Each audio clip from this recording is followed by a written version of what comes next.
কুসুম আয়ুষের ভাত কাপড়ের অনুষ্ঠানের কথা আলাপ পাওয়া মাত্রই এবার কুসুম আয়ুষের ভাত কাপড়ের অনুষ্ঠান বানচাল করে দিতে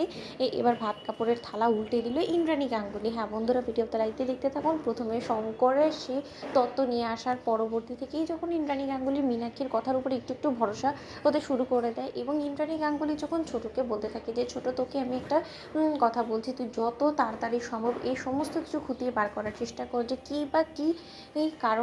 শঙ্কর এত দূর অবধি এগিয়ে গিয়েছে, যে তত্ত্ব নিয়ে বাড়িতে এসে হাজির হয়েছে এবং এই তত্ত্বের পেছনে মূলত আসল কারণটা ঠিক কী, এতটুকু তো তুই পারবি, আমি ড্যাম শিওর হয়ে বলতে পারি। ঠিক সেই সময় এই কথা বলা মাত্র মীনাক্ষী যখন বলতে থাকে যে দিদি, তুমি আমার উপরে একবার যখন ভরসা করেছো, এবার তুমি দেখো এই মীনাক্ষী তোমাকে ঠিক কী কী খবর এনে দেয়। ঠিক সেই সময় এই কথা বলা মাত্র এক পর্যায়ে অনুশ্রী দীপালি মিলে যখন কিনা আয়ুষ এবং কুসুমের ভাত কাপড়ের অনুষ্ঠানের আয়োজন করতে থাকে এবং কুসুমের জন্য আয়ুষই যখন পছন্দ করে একটা শাড়ি নিয়ে আসে এবং তারপর মুহূর্তে আয়ুষ যখন নিজে পছন্দ করে একটা গয়না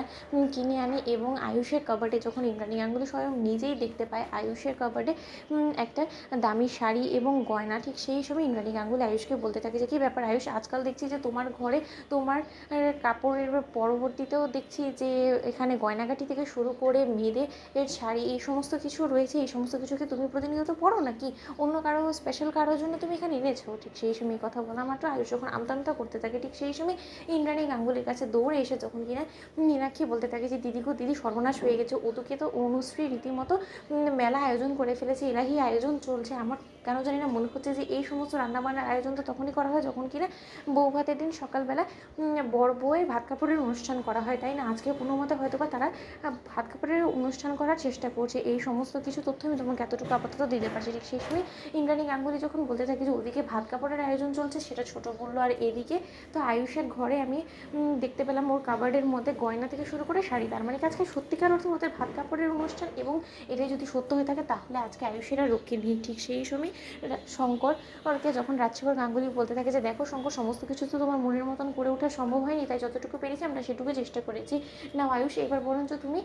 কুসুমের হাতে ভাত কাপড়ের থালাটা তুলে দিয়ে বলো যে তুমি ওর আজ থেকে চিরকাল ওর ভাত কাপড়ের দায়িত্ব নিলে। ঠিক সেই সময় এই কথা বলা মাত্রই সেখানে যখন আয়ুষ কুসুমের হাতে সেই থালাটা তুলেই দেবেন, ঠিক সেই সময় সেখানে ইন্দ্রাণী গাঙ্গুলি এসে হাজির হয় এবং ইন্দ্রাণী গাঙ্গুলি যখন সমস্ত লোকেদেরকে চমকে দেয় এবং ইন্দ্রাণী গাঙ্গুলি রাজশেখর গাঙ্গুলিকে সেখানে দেখে যখন চটে যায় এবং বলতে থাকে যে কি রাজ, তোমরা নিশ্চয়ই ভেবেছিলে যে আমাকে